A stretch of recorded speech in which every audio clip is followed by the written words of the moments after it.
Hello students good morning आज video रे समस्त को स्वागत। वर्तमान आम political science okay political science plus two second year जो बोर्ड परीक्षा 2024 रे हेबाकु जाउची सेथिरे यूनिट 4 अंतर्गत सबु 2 एवं 3 मार्क्स क्वेश्चन गुडी को वर्तमान आम करबा। ओके प्रथम क्वेश्चन टी तुम पाखे रहउची भिटो कौन पिला माने मु तुमको प्रथम कही दिए जो क्वेश्चन टी मु सिलेक्शन रे नहीं मोस्ट इम्पोर्टेंट बोली ताकू देबी एवं जो क्वेश्चन आमे पढ़िबा आवश्यक अछि छाड़िबा नाही तार मध्य किछि संभावना अछि ताकू आमे करबा। ओके मोस्ट इम्पोर्टेंट जहा को देबी ताकू तुमे टिके भलो भाव रे देखि नैथबो ठीक अछि। प्रथमटी होछि भिटो कहिले कोन बुझ जेते बेले कोनोसी विषय वस्तु संपर्कित समस्या निरापत्ता परिषद रो निष्पत्ति पई विचार को आसी। निरापत्ता परिषद कहार मुख्य अंग जातीय मिलित जाति संघर गोटे मुख्य अंग। ओके निरापत्ता परिषद को कार्यनिर्वाही अंग कहा जाए। ओके निरापत्ता परिषद को कौन आमर मिलित जाति संघर कार्यनिर्वाही अंग बोली कहा जाए। 5 जन स्थायी एवं 10 जन अस्थायी सदस्य से अछंती। ए स्थायी सभ्य मानक बिग 5 बोली कहा जाए। से मानक हाथ में भिटो क्षमता दिया जाए थाए। केते जन सदस्यों ऊपर 5 जन स्थायी सदस्यों ऊपर भिटो क्षमता दिया जाए थाए। सेते बेले जेते गोटे कौन सी विषय वस्तु विचार को आसुची निरापत्ता परिषद को सेते बेले 5 जन स्थायी सदस्यों समेत 9 जन सदस्यों समर्थन निश्चय भाव आवश्यक रही थाए। जदि जड़े कहीं स्थायी सदस्य प्रस्ताव सपक्ष भोट न दियंती 5 जन मध्य जड़े यदि कहीं से भितर भोट न दियंती तेबे से क्षेत्र में भिटो क्षमता प्रयोग करा जाई थाए। ठीक अच्छे देन भारतीय वैदेशिक नीतिर मौलिक लक्ष्य कौन यह आम जाना कथा या मोस्ट इम्पोर्टेंट क्वेश्चन रे दउनी। भारत संविधान 51 धारे 51 आर्टिकल 51 रे सूचित आंतर्जातीय नीति अनुसार भारत वैदेशिक नीतिर मौलिक लक्ष्य कौन विश्व शांति और निरापत्ता रक्षा करबा आंतर्जातिक आईन पालन करबा जो चुक्ति बा राजीनामा गुड़िक राष्ट्र राष्ट्र मध्य होची से चुक्ति गुड़िक सम्मान प्रदर्शन करबा मध्यस्थता और आलोचना माध्यम आंतर्जातिक विवादर शांतिपूर्ण समाधान करबा होची भारतीय वैदेशिक नीतिर मौलिक लक्ष्य। ओके देन आसीबा पंचशील नीति। पंचशील नीति कौन जदि 2 मार्क्स क्वेश्चन या सिलेक्ट करछि या आमे बोथ 2 एवं 3 मार्क्स क्वेश्चन या आमे सिलेक्ट करछि या मोस्ट इम्पोर्टेंट क्वेश्चन रे आमे या नेबा। ओके देन पंचशील नीति जदि 2 मार्क्स क्वेश्चन रे आसुछि तमे कोन लिखिबो सिंपली पंचशील नीति कहा कहा मध्य रे हितिला भारतर वैदेशिक नीतिर एक निजस्व उद्भावन एटा 1954 जून 1 यह भूल जून केते 1954 जून 1 तारीख रे भारत और चीन मध्य रे गोटे चुक्ति स्वाक्षरित होइथिला। ठीक अछि से चुक्ति 5टी नीति ऊपर आधारित थिबारु ताहाको पंचशील नीति बोली कहा गला। तत्कालीन से समय रे आमर भारत प्रधानमंत्री थिले जवाहरलाल नेहरू और चीन प्रधानमंत्री चाओ इन लाई 5टी नीति सम्मिलित गोटे चुक्ति रे स्वाक्षर करथिले याको पंचशील नीति बोली कहा जाए। ओके 3 मार्क रे पढ़ले एतिकी लिखिबो एवं 5 मार्क रे पढ़ले तार 5टी नीति कोन थिला ताकू भी तमे इनक्लूड करबो। प्रत्येक राष्ट्र सार्वभौमत्व प्रति सम्मान प्रदर्शन करबा पारस्परिक अनाक्रमण परस्पर आभ्यंतरीण व्यापार हस्तक्षेप न करबा समानता और शांतिपूर्ण सहावस्थान। आउटे इम्पोर्टेंट कथा पंचशील नीति जो अछि भारत और चीन मध्य तिब्बत को नहीं विवाद समाधान पाई मध्य हेतिला। ठीक अछि देन सार्क कौन दक्षिण एशिया आंचलिक सहयोग समिति South Asia SAARC full form तमे इंग्राजी रे साउथ एशिया या तो दिया दक्षिण एशिया आंचलिक सहयोग समिति इंग्राजी रे कौन या कहा जाए ताकू तमे कमेंट लिखिकी जनइबो।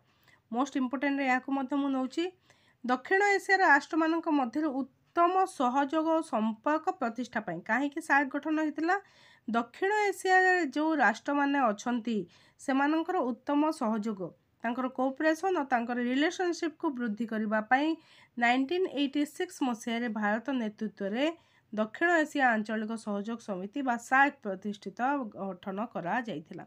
एथिरे प्रथमे केते जण 7 जण कहीं गठन होता बुझी पार शांति और सद्भाव सृष्टि करने आंचलिक स्तर में आर्थिक सहयोग यार लक्ष्य थिला। कौन लक्ष्य थिला? शांति सद्भाव सृष्टि करवा आंचलिक स्तर में आर्थिक सहयोग देवा यार लक्ष्य।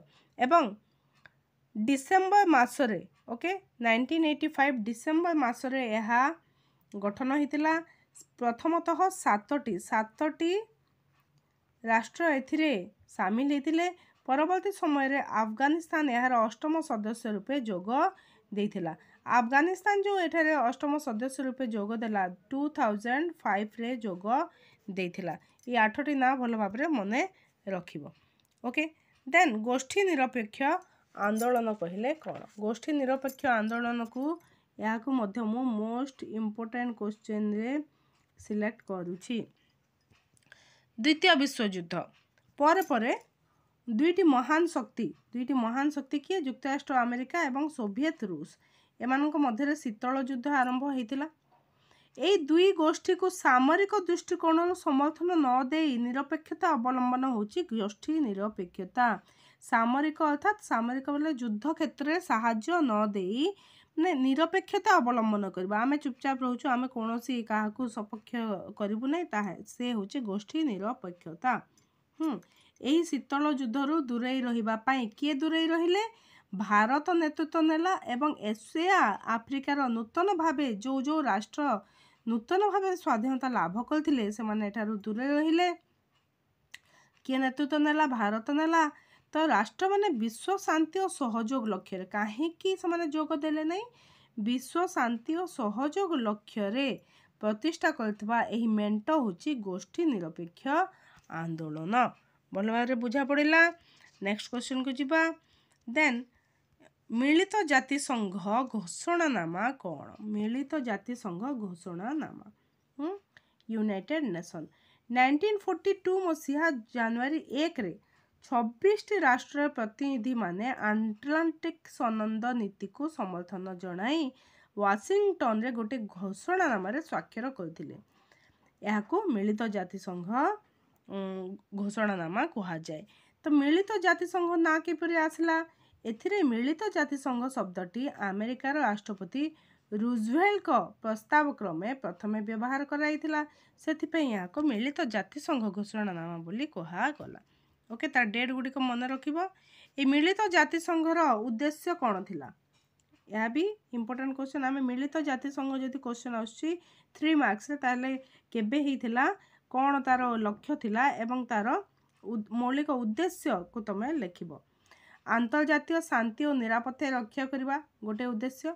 देन जो राष्ट्र माने अछंती सदस्य राष्ट्र मानक मध्य बंधुता भावर विकास करबा एवं पारस्परिक बुझामणा वृद्धि करबा। देन नेक्स्ट क्वेश्चन साधारण सभा कौन? साधारण सभा कौन? यह किपरि गठित होइछि? मिलित जातिसंघ यूनाइटेड नेशन मिलित जातिसंघ आईन प्रणयनकारी संस्था रूपे परिचित साधारण सभा। साधारण सभा कौन करछि? आईन प्रणयनकारी संस्था होछि साधारण सभा। समस्त सदस्य राष्ट्र माननकु नै गठित होइथाय।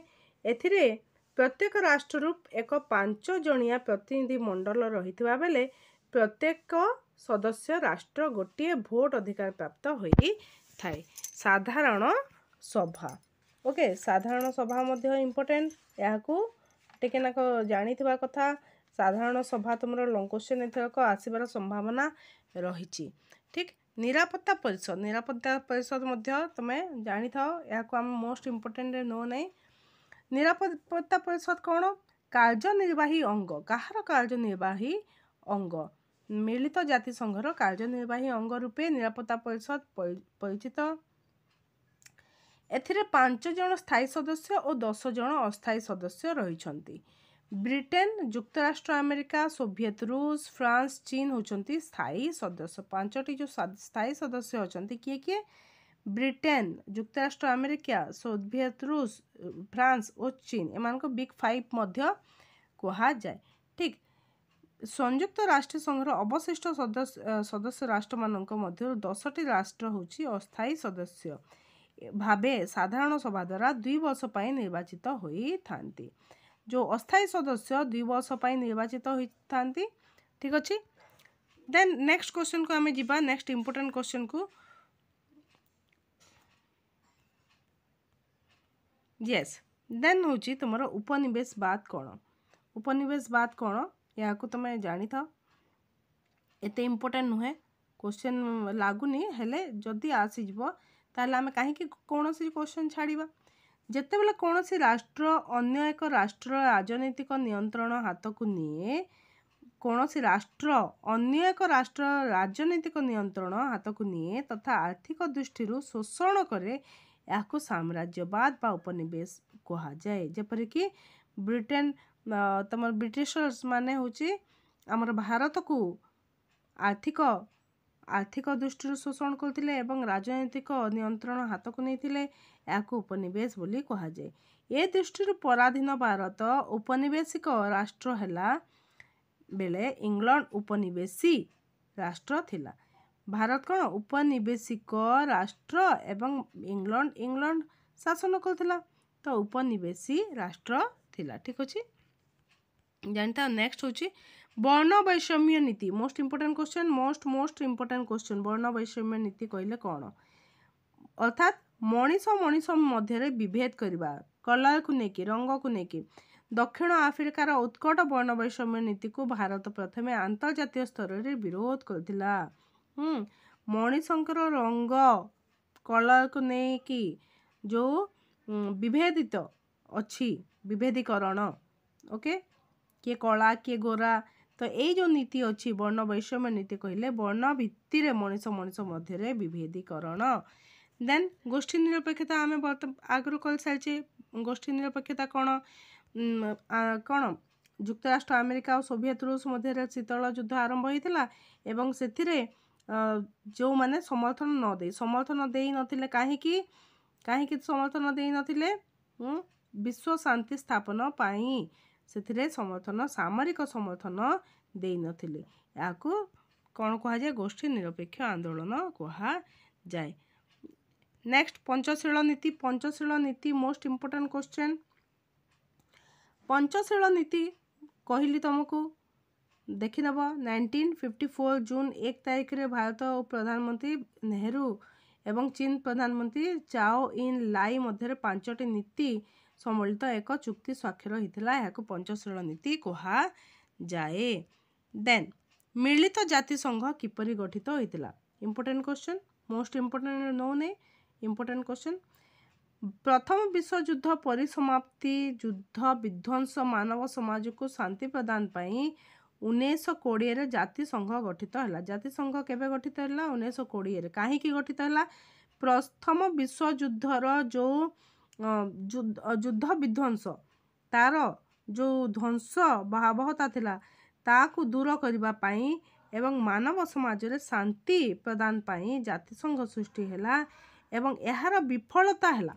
जातिसंघर विफलता जोगु तथा अन्यान्य कारण जोगु 1945 मसीहा रे मिलित जातिसंघ गठित होइथिला। ठीक अछि। देन सा कहीं गठित होइथिला तुम जानिच, शांति और सद्भाव सृष्टि करबा पाई। नेक्स्ट इंपोर्टेंट क्वेश्चन होइछ जातिसंघ केबे और कहीं गठित हैला। जातिसंघ केबे और कहीं गठित हैला? प्रथम विश्व युद्ध परिसमाप्ति पर युद्ध विध्वंस जनसाधारण को शांति प्रदान पाई। याको आमे आ देखिबानी मिलित जातिसंघ केबे गठित हैला, इंपोर्टेंट क्वेश्चन तुम देखि नबो। नेक्स्ट क्वेश्चन विश्व बैंक कहीं गठित होइछि? विश्व bank 1945 December. Most important question. गत थरक 3 मार्किया क्वेश्चन आइसला, ए वर्षक 2 मार्क्स क्वेश्चन पाई तुम देखि नियो। 1944 डिसेम्बर रे गठित होइतिला विश्व बैंक 1945। यार कारण कहीं थिला? विभिन्न राष्ट्र रे उत्पादन वृद्धि करिबा ଘରୋଇ ପୁଞ୍ଜିନିବେଶ ପ୍ରକ୍ରିୟାକୁ ତ୍ୱରାନ୍ୱିତ କରିବା ତଥା ଆନ୍ତର୍ଜାତିକ ବାଣିଜ୍ୟ କାରବାରକୁ ପ୍ରୋତ୍ସାହନ ଦେବା ଥିଲା ବିଶ୍ୱ ବ୍ୟାଙ୍କର ଲକ୍ଷଣ। ଠିକ୍ ଅଛି। ଆନ୍ତର୍ଜାତିକ ମୁଦ୍ରା ପାଣ୍ଠି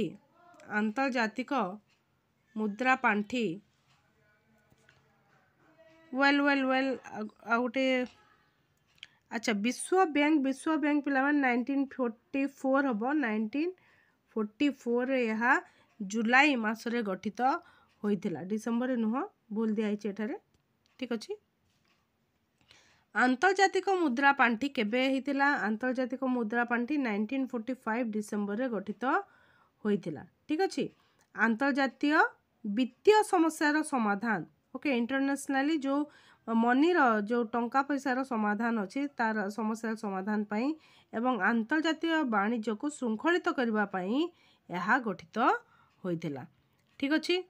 देन आंतर्जातिक मुद्रा पांठीर दुईटी कार्य कौन यह को भी आमे इम्पोर्टेंट रे नबा मोस्ट इम्पोर्टेंट रे नौने।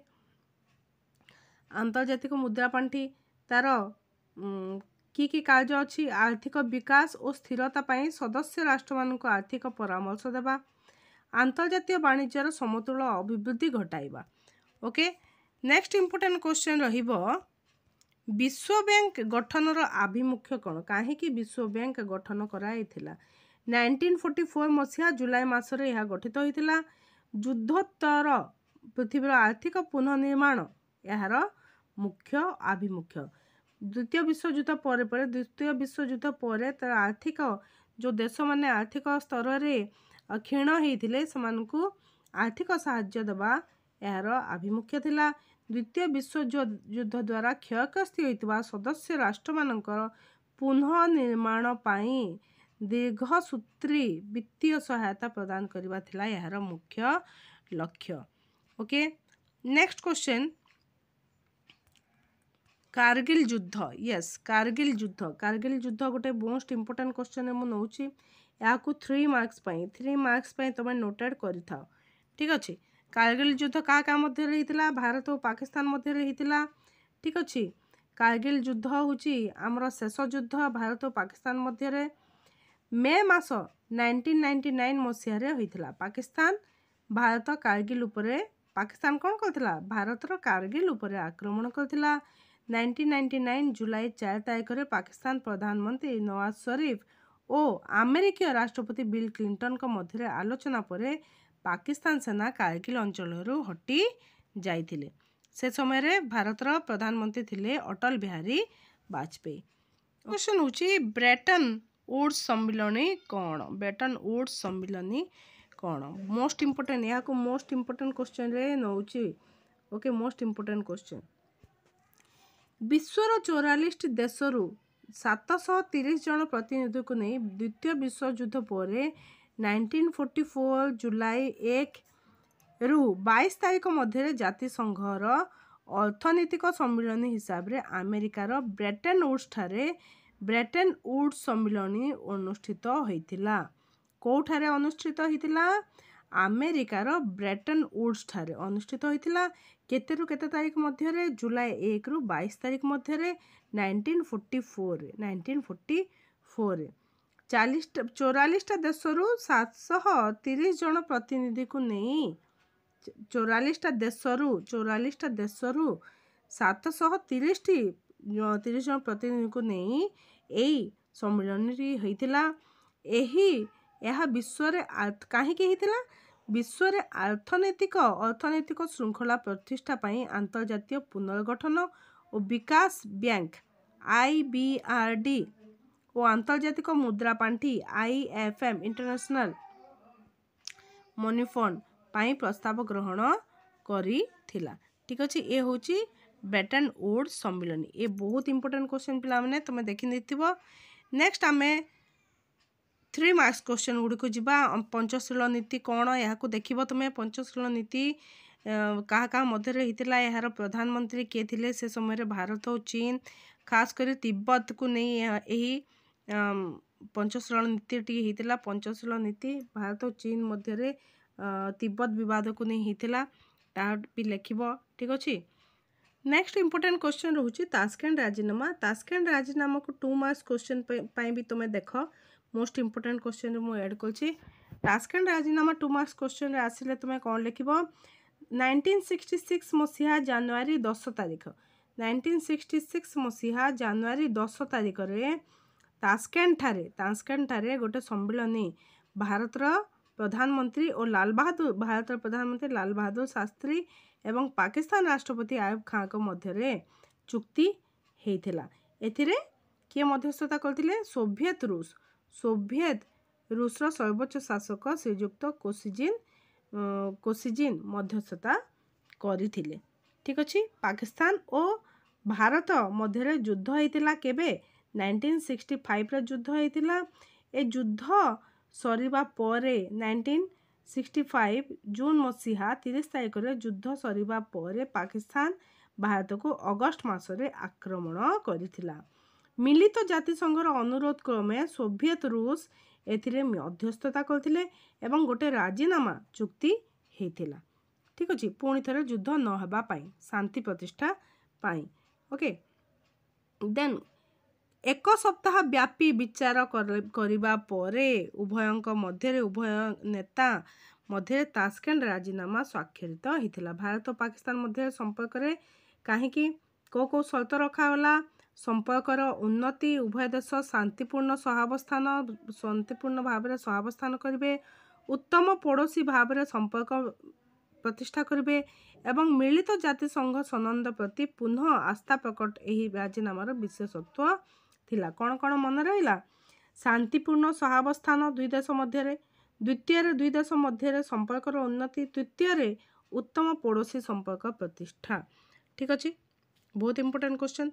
देन सिमला राजीनामा बोथ 2 and 3 मार्क्स क्वेश्चन पाई देखो most important question. Okay most important question 1972 जुलाई 2 तारिख रे भारत प्रधानमंत्री श्रीमती इंदिरा गांधी और पाकिस्तान प्रधानमंत्री जुल्फिकर अली भुट्टो मध्य सिमला ठारे गोटे राजीनामा स्वाक्षरित होता जहाँकि सिमला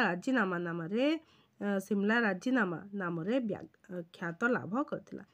ठीक अच्छे। एतिकी लिख 2 मार्करे एवं 3 मार्करे तुम तार शर्त गुड़िक लिख से शर्त गुड़िक कौन थिला सीमा रेखा भारत और पाकिस्तान जो सीमा अच्छी से सीमा रेखार उभय देश सैन्य प्रत्याहार समस्त विवादर शांतिपूर्ण समाधान करेंगे जम्मू और काश्मीर बेसामरिक अंचल को उभय भारत और पाकिस्तान मिलित तदारख। ठीक अच्छे। उभय देशर संपर्क को सामान्य करने कार्यकारी पदक्षेप ग्रहण करवा ये हूँ सिमला राजीनामा। सिमला कहार राजधानी तुम कमेंट लिखिकी जनइब। ठीक अच्छे। Next question most important question Lahore घोषणानामा 3 मार्क्स क्वेश्चन 3 मार्क्स क्वेश्चन रे मोस्ट इंपोर्टेंट क्वेश्चन है। ठीक अच्छे। 1999 मसीहा फेब्रुआरी 3 तारिख नुह फेब्रुआरी 3 भूल अच्छी तुम देख टेस्ट पेपर जहाँ लेखा हो तुम आखि बुझा विश्वास करनी।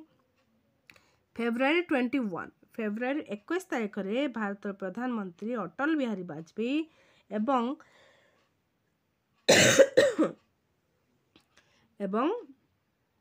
पाकिस्तान प्रधानमंत्री नवाज शरीफ मध्य गोटे राजीनामा स्वाक्षरित होता है लाहौर घोषणानामा कहा जाए। ओके यार मुख्य दिग कौन कौन थिला मुख्य लाहौर बस चलाचल उद्घाटन स्वरूप निजे बस जोगे लाहौर गस्त करथिले। ओके किए अटल बिहारी वाजपेयी 3टी दलिल एक घोषणानामा यहाँ स्वाक्षरित होता। कौन कौन थिला जम्मू काश्मीर समस्या को सिमला राजीनामा अनुसार समाधान करवा सिमला राजीनामा मध्य समाधान करवा अन्य जनक आभ्यंतरण व्यापार जड़े अन्य जनक आभ्यंतरण अच्छा इंडिया पाकिस्तान केही काहारी व्यापार रे हस्तक्षेप करिवे नाही। नेक्स्ट होची आणविक परीक्षा बातिल और आकस्मिक भावे आणविक अस्त्र शस्त्र प्रयोग करा जिवो नाही। ठीक अच्छे। परमाणु जो परीक्षण रही तार से परीक्षा बातिल करा जिवो वर्तमान एवं आकस्मिक भावे आणविक अस्त्रशस्त्र कहीं काहारी उपरे अस्त्रशस्त्र प्रयोग करेंगे नहीं। पर्यावरण सुरक्षा पाई उभय मिलित भावे कार्य करेंगे। ये थिला से लाहौल घोषणा नाम। केवल जे खाली बस चलाचल नुह आहरी मध्य गुड़िक थिला ताकू मध्य तमे देखिबो। नेक्स्ट इंपोर्टेंट क्वेश्चन को आमे आंतर्जातिक न्यायालय बहुत इंपोर्टेंट क्वेश्चन 3 मार्क्स पाई। आंतर्जातिक न्यायालय मिलित जातिसंघर न्यायिक अंग अटे। एथिरे 15 जन विचारपति रहिछंती। निरापत्ता परिषद और साधारण सभार 2/3 भोट्रे 9 वर्ष पाई विचारपति मानक निर्वाचित करा जायथे। आंतर्जातिक न्यायालय रे केते वर्ष पाई विचारपति मानक निर्वाचित करा जायथे? 9 वर्ष पाई। ठीक अच्छे। केते तृतीयांश केते भोट्रे निरापत्ता परिषद और साधारण सभार 2/3 भोट्रे। कौन से राष्ट्र एकाधिक विचारपति एथिरे स्थान पाई न थांती। गोटे राष्ट्र गोटे विचारपति। आंतर्जातिक आईन और विचार विभाग दक्षता संपन्न व्यक्ति को एथिरे नियुक्ति दिया जाए। किए क्यों व्यक्ति माने एथिरे नियुक्ति पाई थांती?